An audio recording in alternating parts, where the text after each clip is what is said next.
औज़ुबिल्लाहिमिनश्शैतानिर्रजीम बिस्मिल्लाहिर्रहमानिर्रहीम। Ladies and gentleman, the law talks के अगले वीडियो सेशन के साथ हाज़िर हैं। आज का ये जो टॉपिक है निहायत अहम है इस लिहाज से कि सिविल प्रोसीजर कोड में एक मरतबा फिर गवर्नमेंट ने अमेंडमेंट्स का फ़ैसला किया है।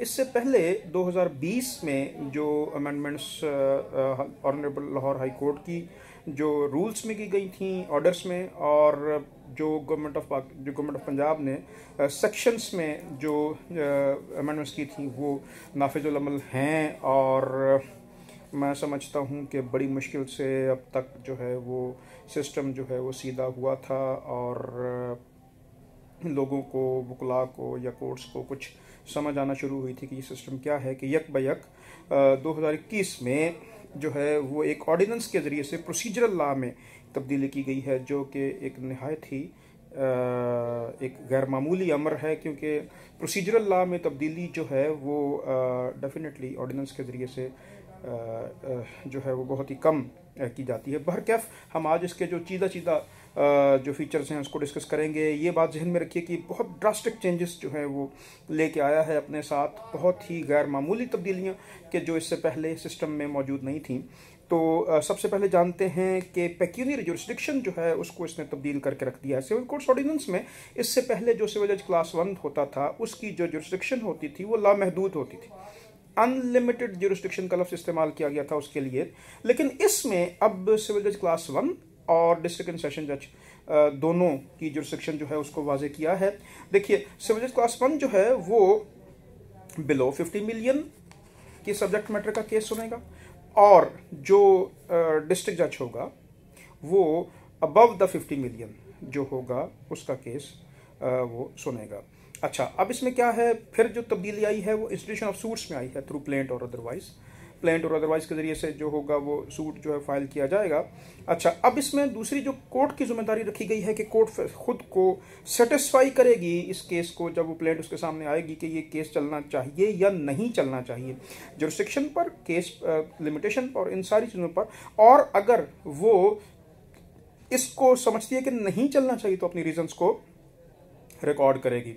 इसके अलावा तमाम तर जो रिकॉर्ड होगा केस का उसकी एक इलेक्ट्रॉनिक जो प्रोसीडिंग होगी, इलेक्ट्रॉनिक रिकॉर्ड रखा जाएगा उस तमाम प्रोसीडिंग का उस अदालत में। इसके लिए डेफिनेटली पैराफर्नीलिया जो है वो प्रोवाइड किया जाएगा ऑनरेबल लाहौर हाई कोर्ट की तरफ से, और इसका जो रूल्स हैं वो बनाए जाएंगे लेटर ऑन।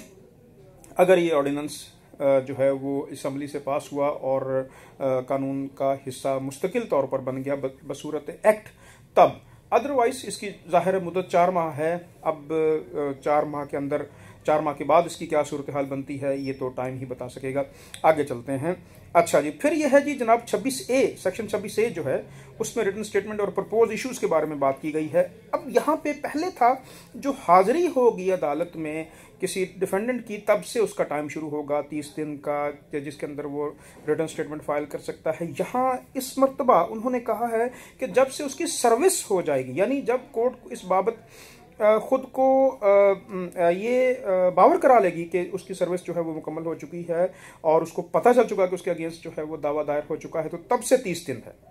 फिर इसके बाद जो है कुछ प्रोविजोस हैं वो बड़ी इंपॉर्टेंट हैं कि जो जिसके पहले सिर्फ 30 दिन का टाइम था, 30 दिन के बाद उसका राइट ख़त्म हो जाना था, अब उन्होंने साथ में 2 अपॉर्चुनिटीज़ दी हैं 15-15 दिन की, कि जिसके अंदर जो है वो अपॉर्चुनिटीज़ उसको दी जा सकती हैं कि वो जवाब दावा दाखिल कर। फिर एक एप्लीकेशन के ज़रिए से एक और अपॉर्चुनिटी दी है कि वो स्पेशल कॉज या सफिशेंट कॉज जो है वो बताएगा कि जनाब मैं क्यों जवाब दावा जो है वो नहीं देना चाह सकता या नहीं दे सकता, तो उसको एक और अपॉर्चुनिटी जो है वो दी गई है।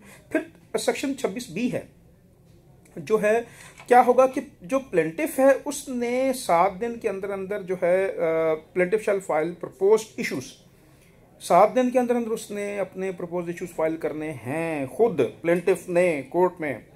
फिर जनाब जो रिटर्न स्टेटमेंट होगी, जो डिफेंडेंट होगा वो भी अपने इश्यूज देगा। जब वो रिटर्न स्टेटमेंट फाइल कर रहा है तो उसके साथ उसके प्रपोज इश्यूज होंगे।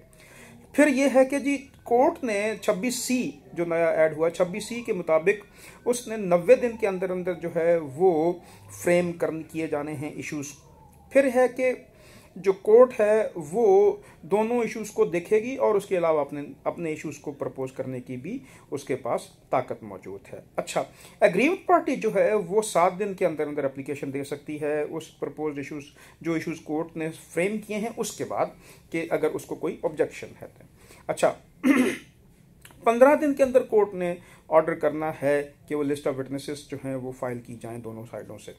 लिस्ट ऑफ विटनेसेस का इससे पहले जो कानून था वो और था और अब उन्होंने इसको तब्दील कर दिया है और 15 दिन के अंदर अंदर आपने लिस्ट ऑफ विटनेसेस जो है वो देनी है। अच्छा, अगर आप इसको तकमील इसकी नहीं करते इस ऑर्डर की तो 15 दिन आपको मजीद दिए जा सकते हैं। फिर है जनाब के कोर्ट जो है वो रिकॉर्डिंग ऑफ एविडेंस, मैं समझता हूं कि ये कितनी बड़ी तब्दीली है कि रिकॉर्डिंग ऑफ एविडेंस होगी ही सिर्फ कमीशन के जरिए से, और इस बाबत कमीशन को टाइम दिया जाएगा अलग से, यानी कमीशन के लिए अदालत में मौजूद होना जरूरी नहीं है, उसके लिए हो सकता है कि बाद में रूल्स आ जाएं ऑनरेबल लाहौर हाई कोर्ट, अगर ये जो ऑर्डिनेंस है ये कायम रहा तो कि जी अलग से एक जो है वो एविडेंस रिकॉर्डिंग रूम बनाया जाए और वहाँ पे उसको जो कमीशन होंगी वो जाके वो अपने जो एविडेंस होगी वो रिकॉर्ड करेगा। हाँ, ये होगा कि इस रिकॉर्डिंग की तमाम तर एक इलेक्ट्रॉनिक वीडियो और ऑडियो रिकॉर्डिंग बनेगी जो कि अदालत में जमा होगी बाद में। अच्छा, एक और बात जो बड़ी ही अहम है कि अब सिविल लॉ में भी इस ऑर्डिनेंस के जरिए से जो एग्जामिनेशन चीफ है वो अब एफिडेविट की सूरत में जमा होगा। यानी इससे पहले लेडीज एंड जेंटलमैन ये होता था कि इवन जो एग्जामिनेशन चीफ होता था किसी पार्टी का वो भी डेफिनेटली देखा जाता था, फिर डिमीनर था पार्टी जो विटनेस था उसका, फिर इसके अलावा बहुत सारी चीज़ें थी चूंकि जैसे बहुत सारे मखसूस नौयत के जो सूट्स होते हैं लाइक तमील मुख्तस का जो दावा है उसमें जो डेट टाइम प्लेस विटनेसेस और पेमेंट जो है ये इसकी चूंकि बड़ी ही अहमियत है तो ये बाज़ औक़ात यूँ होता था कि जो विटनेसेस होते थे वो अपने एग्जामिनेशन चीफ में ही गलत बयान कर देते थे, तो वो एग्जामिनेशन चीफ ही काफ़ी होता था उनके दावे को खारिज करने के लिए। लेकिन यहाँ पे तो एक ऐसी तब्दीली कर दी गई है कि जिसके ज़रिए से कोई शख्स भी, चूँकि उसने प्लेंट दाखिल की है जो तहरीरी है, अब वो एफिडेविट दाखिल करेगा एग्जामिनेशन चीफ की सूरत में, वो भी तहरीरी होगा और definitely according to the version जो उसने दिया है प्लेंट में उसके मुताबिक होगा। खैर, तब्दीलियाँ यूं ही आया करती हैं और शुरू में ऐसी ही बेमानी लगा करती हैं लेकिन बाद में वो अपना रंग अपना असर जो है वो वाजे करना शुरू कर देती हैं। देखते हैं इस सूरत में क्या होता है। खैर, आगे चलते हैं। फिर क्या होगा जी कि जो क्रॉस एग्जामिनेशन होगा वो होगा इसके ऊपर और री एग्जामिनेशन हो सकता है। जैसे मैंने आपको पहले बताया कि क्लोजिंग ऑफ अब 26D है कि इसमें जो उन्होंने तब्दील करके दोबारा इसमें दाखिल किया है 26D, सेक्शन 26D कहता है कि जी फाइनल आर्गूमेंट्स जो होंगे वो आपको 15 दिन जो है वो उसके अंदर अंदर करने होंगे रिकॉर्डिंग ऑफ एविडेंस के बाद, और आप इसको तहरीरी सूरत में भी दे सकते हैं। अच्छा जी, ये है कि कोर्ट ने जो जब एविडेंस रिकॉर्ड हो जाए और आर्गूमेंट्स हो जाएं तो 90 दिन के अंदर अंदर इसका फैसला करना है। 90 दिन का टाइम है कोर्ट के लिए कि वो उसने रिकॉर्डिंग ऑफ एविडेंस के अंदर अंदर इसका फैसला करना है। अच्छा जी, फिर है जनाब के जो इशूंस ऑफ समन्स है defendant is to appear and answer claims not later than 15 days, ये जो है वर्ड इंजर्शन हुई है सेक्शन 27 में, और समन्स जो हैं उसके बारे में तकरीबन वही है कि जिसमें उसने उतनी कापियां लगानी हैं जितने के डिफेंडेंट हैं, डिफेंडेंट ने उतनी प्लेंट की कापियां लगानी हैं जितने के रिटन स्टेटमेंट की कापियां लगानी हैं जितने के प्लेंटिफ हैं जब वो हाजिर होगा तो। अच्छा जी, फिर है जी कि जो जजमेंट है वो 90 दिन के अंदर अंदर प्रोड्यूस जो है वो अनाउंस होनी है, जैसा कि मैंने आपको कहा कि वो जो जब उसने फाइनल आर्गूमेंट्स जो हैं वो सुन लेने हैं तो। अच्छा जी, फिर है जनाब जो एक नहायत ही अहम चीज़ इसमें शामिल की गई है वो है स्पॉट चेक।